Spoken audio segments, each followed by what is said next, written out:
Sir మాది చింతలమానపల్లి మండలం చింతలమానపల్లి గ్రామం ఎంఆర్ఓ ఆఫీస్కు ఎదురుగా ఉన్న కాలనీలో వాటర్ వస్తున్నాయి సార్.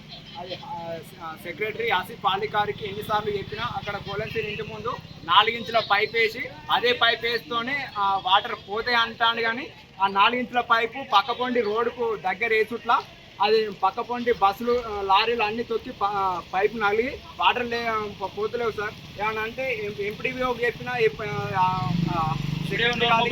కూడా స్పందిస్తలేదు, ఎవరు స్పందిస్తలేరు సార్. చూస్తాం పో ఇప్పుడు వచ్చి ఒక 4-5 పోయి చెప్పినా కూడా ఏం అసలు కూడా స్పందిస్తలేరు సార్.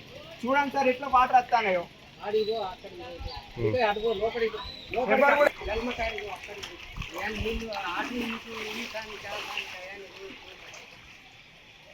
మళ్ళీ ఎంబడే పరిష్కార మార్గం ఏంటంటే ఇటు సైడ్ నాలి శాంక్షన్ చేసి నాలి ఎంబడే తీస్తే వాటర్ వెళ్ళిపోతాయి సార్. కింద వాటర్ వచ్చి ఇట్లా ఇంట్లోకి వస్తాయి సార్. వాటర్ ఎంబడే పరిష్కరించాలని కోరుతున్నాను.